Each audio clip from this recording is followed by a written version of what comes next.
Hello friends, आप सभी का स्वागत है। तो आज की इस वीडियो में हम बात करने वाले हैं बिहार दरोगा ऐसे कि पीटीए में पूछे जाने वाले 50 अति महत्वपूर्ण प्रश्नों के बारे में, जो कि आपके बीपीएससी पैटर्न पर सारे प्रश्न आधारित रहेंगे। तो ये हमारा प्रैक्टिस सेट 14 है। अगर आपने इसका बाकी का प्रैक्टिस सेट नहीं देखा है तो अभी जाकर देख लीजिए, उसका लिंक नीचे दिए गए। हमारे चैनल पर डेली अंतिम के दिनों के लिए रामबाण साबित होने वाले प्रश्नों की तैयारी कराई जा रही है, यानी कि ऐसे प्रश्न जो आपको वर्दी दिला सकते हैं, यानी कि ऐसे प्रश्न जो आपके परीक्षा के नजरिए से महत्वपूर्ण साबित हो सकते हैं। तो केवल उन्हीं प्रश्नों को लिया जा रहा है। और एक बात फ्रेंड्स कि अगर आप हमारे इस प्रैक्टिस सेट को देख के जाते हैं तो आपको 2 नंबर पक्का यहाँ से एग्जाम में आने वाला है। तो आप इन सारे क्वेश्चन को अच्छे से देखिएगा। और एक बात फ्रेंड्स कि अगर आप इस प्रैक्टिस सेट में 40+ क्वेश्चन को स्कोर करते हैं तो आप एक बार कमेंट सेक्शन में जरूर बताइएगा। तो चलिए वीडियो को स्टार्ट करते हैं। तो गाइज पहला प्रश्न हमारा ये बनता है कि किस राज्य सरकार के द्वारा विश्व का पहला FIFA for school programme launch किया गया है। तो ऑप्शन नंबर डी आपका करेक्ट आंसर हो जाता है कि उड़ीसा सरकार के द्वारा विश्व का पहला FIFA for school programme launch किया गया है। अगला प्रश्न देखते हैं। हाल ही के दिनों में चर्चा में रही पुस्तक एम्स में एक जंग लड़ते हुए के लेखक कौन है। तो ऑप्शन नंबर बी आपका करेक्ट आंसर हो जाता है कि रमेश पोखरियाल हैं। अगला प्रश्न देखते हैं। किस शहर ने city with most sustainable transport system award जीता है। तो ऑप्शन नंबर सी आपका करेक्ट आंसर हो जाता है कि कोची शहर ने city with most sustainable transport system award जीता है। अगला प्रश्न देखते हैं। भारत का पहला श्रम आंदोलन संग्रहालय कहाँ स्थापित किया गया है।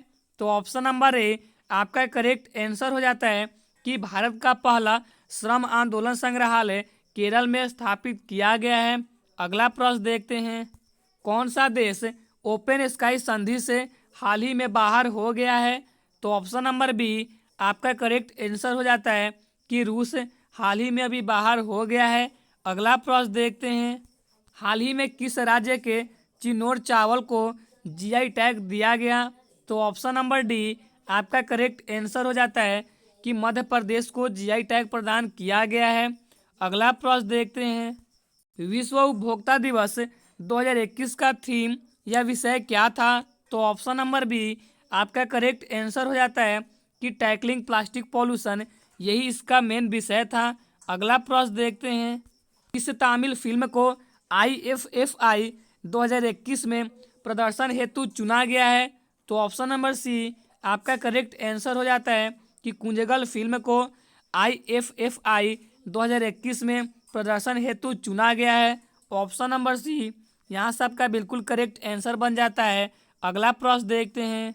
समसपुर पक्षी अभयारण्य जो हाल ही में चर्चा में रहा है कहाँ स्थित है। तो ऑप्शन नंबर डी आपका करेक्ट आंसर हो जाता है कि मध्य प्रदेश में स्थित है। अगला प्रश्न देखते हैं। बजट 2021-22 में राजस्व घाटा कितना अनुमानित है।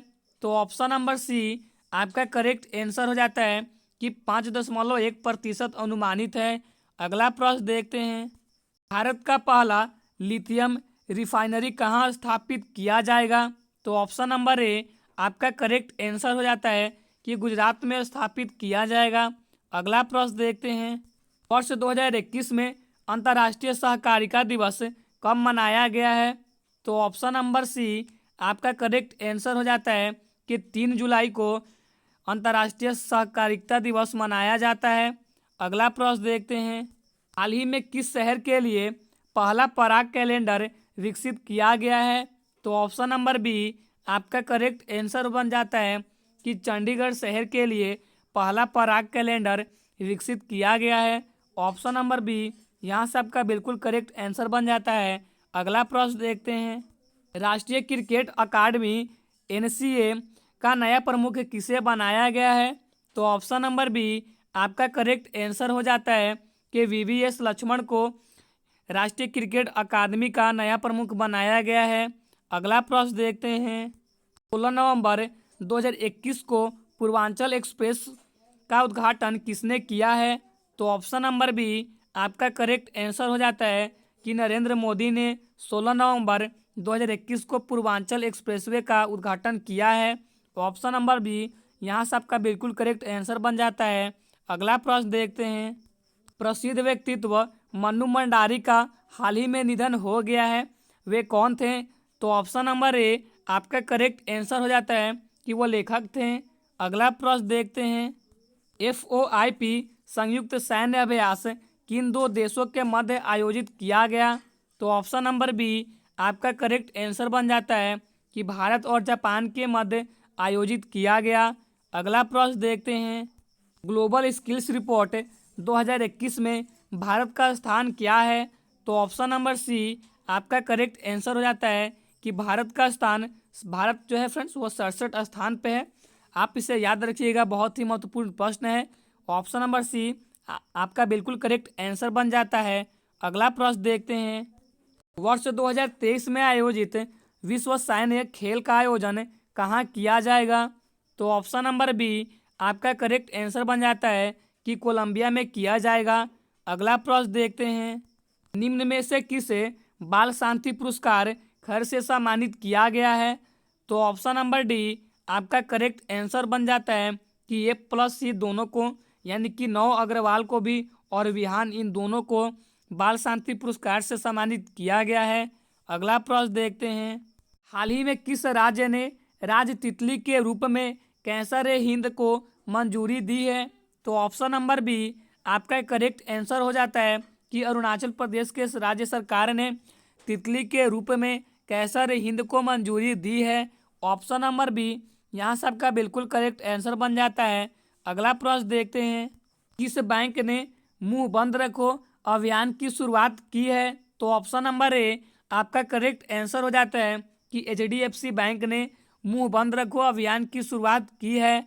अगला प्रश्न देखते हैं, निम्न में से कौन सा देश COP28 की मेजबानी 2023 में करेगा? तो ऑप्शन नंबर डी आपका करेक्ट आंसर हो जाता है कि UAE करेगा। अगला प्रश्न देखते हैं, भारत का पहला घास संरक्षिका का उद्घाटन कहाँ किया गया है?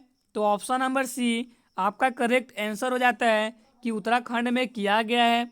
अगला प्रश्न देखते हैं, हाल ही में किस देश ने दुनिया का पहला गैर लाभकारी शहर लॉन्च किया है? तो ऑप्शन नंबर ए आपका करेक्ट आंसर हो जाता है कि सऊदी अरबिया ने दुनिया का पहला गैर लाभकारी शहर लॉन्च किया है। अगला प्रश्न देखते हैं, पुस्तक द बैटल ऑफ रिजंगला के लेखक कौन है? तो ऑप्शन नंबर सी आपका करेक्ट आंसर हो जाता है कि कुलदीप यादव हैं। अगला प्रश्न देखते हैं, अश्विन पोर्टल को किस राज्य सरकार द्वारा शुरू किया गया है? तो ऑप्शन नंबर ए आपका करेक्ट आंसर हो जाता है कि बिहार राज्य सरकार द्वारा अश्विन पोर्टल को शुरू किया गया है। अगला प्रश्न देखते हैं, निम्नलिखित में से कौन सी मिट्टी नदियों द्वारा निर्मित है? तो ऑप्शन नंबर डी आपका करेक्ट आंसर हो जाता है कि जलोढ़ मिट्टी नदियों द्वारा निर्मित है। अगला प्रश्न देखते हैं, कर्नाटक के किस जिले में कॉफ़ी की पैदावार सर्वाधिक है? तो ऑप्शन नंबर सी आपका करेक्ट आंसर हो जाता है कि कर्नाटक के कुर्ग जिले में कॉफ़ी की पैदावार सर्वाधिक है। अगला प्रश्न देखते हैं, शिवालिक का विस्तार है क्या? तो ऑप्शन नंबर डी आपका करेक्ट आंसर हो जाता है कि पोतवार बेसिन और तीस्ता के मध्य शिवालिक का विस्तार है। अगला प्रश्न देखते हैं, निम्न में से कौन सा राज्य मूंगफली उत्पादन में प्रथम स्थान रखता है? तो ऑप्शन नंबर बी आपका करेक्ट आंसर हो जाता है कि गुजरात प्रथम स्थान रखता है। किसके उत्पादक में? तो मूंगफली के उत्पादक में। अगला प्रश्न देखते हैं, दिए गए विकल्पों में कौन कृष्णा नदी की सहायक नदी नहीं है? तो ऑप्शन नंबर ए आपका करेक्ट आंसर हो जाता है कि अमरावती कृष्णा नदी की सहायक नदी नहीं है। अगला प्रश्न देखते हैं, 2011 के जनगणना के अनुसार बिहार का जनसंख्या के मामले में देश में कौन सा स्थान है? तो ऑप्शन नंबर सी आपका करेक्ट आंसर हो जाता है कि तीसरा स्थान है। अगला प्रश्न देखते हैं, ग्रीन मफलर का संबंध है किससे? तो ऑप्शन नंबर सी आपका करेक्ट आंसर हो जाता है कि ध्वनि प्रदूषण से है। अगला प्रश्न देखते हैं, भारत में नई वन नीति कब लागू की गई? तो ऑप्शन नंबर सी आपका करेक्ट आंसर बन जाता है कि 1988 ईस्वी को भारत में नई वन नीति लागू की गई थी। अगला प्रश्न देखते हैं, निम्न में से कौन सा कृत्रिम परितंत्र का उदाहरण है? तो ऑप्शन नंबर डी आपका करेक्ट आंसर हो जाता है कि बगीचा। बगीचा एक कृत्रिम परितंत्र का उदाहरण है। अगला प्रश्न देखते हैं, द्वितीय क्रम के प्रमुख जैन तीर्थंकर कौन थे? तो ऑप्शन नंबर डी आपका करेक्ट आंसर हो जाता है कि अजितनाथ थे। अगला प्रश्न देखते हैं, वैष्णव धर्म के विषय में प्रारंभिक जानकारी मिलती है कहाँ से? तो ऑप्शन नंबर सी आपका करेक्ट आंसर हो जाता है कि उपनिषद से वैष्णव धर्म के विषय में प्रारंभिक जानकारी मिलती है। अगला प्रश्न देखते हैं, अशोक के किस शिलालेख में आत्मनियंत्रण की शिक्षा दी गई है? तो ऑप्शन नंबर बी आपका करेक्ट आंसर हो जाता है कि अशोक के छठा शिलालेख में आत्मनियंत्रण की शिक्षा दी गई है। ऑप्शन नंबर बी यहाँ सबका बिल्कुल करेक्ट आंसर बन जाता है। अगला प्रश्न देखते हैं, मानव खोपड़ी में कुल कितनी अस्थियां होती हैं? तो ऑप्शन नंबर डी आपका करेक्ट आंसर हो जाता है कि मानव खोपड़ी में कुल 29 हड्डियां होती है। हड्डियां फ्रेंड्स अस्थियां होती हैं।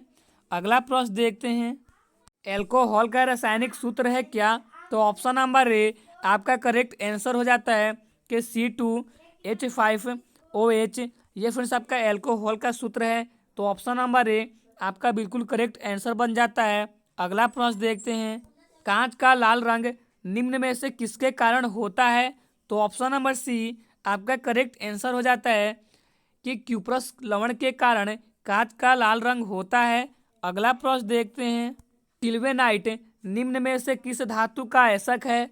तो ऑप्शन नंबर सी आपका करेक्ट आंसर हो जाता है कि सिल्वेनाइट गोल्ड का आयशक है। ऑप्शन नंबर सी आपका करेक्ट आंसर बन जाता है। अगला प्रश्न देखते हैं, गर्म करने पर निम्न में से किसमें सबसे कम वृद्धि होती है? तो ऑप्शन नंबर ए आपका करेक्ट आंसर हो जाता है कि ठोस में सबसे कम वृद्धि होती है। अगला प्रश्न देखते हैं, निम्न में से कौन सा अनुप्रस्थ तरंग का उदाहरण है? तो ऑप्शन नंबर ए आपका करेक्ट आंसर हो जाता है कि भूकंपीय तरंगों में एस तरंगे ये फ्रेंड्स अनुप्रस्थ तरंग के उदाहरण है। ऑप्शन नंबर ए आपका बिल्कुल करेक्ट आंसर बन जाता है। अगला प्रश्न देखते हैं, हाल ही में भारत का पहला खाद्य सुरक्षा संग्रहालय कहाँ खोला गया है? तो ऑप्शन नंबर बी आपका करेक्ट आंसर हो जाता है कि हाल ही में भारत का पहला खाद्य सुरक्षा संग्रहालय तमिलनाडु में खोला गया है।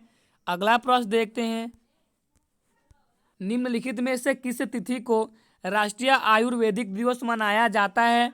तो ऑप्शन नंबर ए आपका करेक्ट आंसर हो जाता है कि 2 नवंबर को राष्ट्रीय आयुर्वेदिक दिवस मनाया जाता है। अगला प्रश्न देखते हैं, किस राज्य सरकार द्वारा उत्तम बीज पोर्टल लॉन्च किया गया है? तो ऑप्शन नंबर सी आपका करेक्ट आंसर हो जाता है कि हरियाणा राज्य सरकार द्वारा उत्तम बीज पोर्टल लॉन्च किया गया है। ऑप्शन नंबर सी आपका करेक्ट आंसर बन जाता है। अगला प्रश्न देखते हैं, राष्ट्रीय राजमार्ग प्राधिकरण का नया अध्यक्ष किसे बनाया गया है? तो ऑप्शन नंबर बी आपका करेक्ट आंसर हो जाता है कि अरमाने गिरिधर को राष्ट्रीय राजमार्ग प्राधिकरण का नया अध्यक्ष बनाया गया है। तो ऑप्शन नंबर बी यहाँ सबका करेक्ट आंसर बन जाता है। अगला प्रश्न देखते हैं और ये हमारे वीडियो का अंतिम प्रश्न होगा, फीफा अंडर-17 पुरुष विश्व कप 2023 का आयोजन कहाँ किया जाएगा? तो ऑप्शन नंबर बी आपका करेक्ट आंसर बन जाता है कि पेरू में किया जाएगा। तो गाइस यहीं पे हमारी वीडियो खत्म होती है। तो मिलते हैं नेक्स्ट वीडियो में। अगर हमारी वीडियो आपको थोड़ी सी भी अच्छी लगी तो वीडियो को लाइक कर दीजिएगा। और ये बात फ्रेंड्स कि अगर आप हमारी इस प्रैक्टिस सेट में दिए गए क्वेश्चन में से कितना क्वेश्चन आप स्कोर कर पाए करेक्टली तो आप एक बार कमेंट सेक्शन में ज़रूर बताइएगा। तो थैंक यू, मिलते हैं अगले प्रैक्टिस सेट के साथ।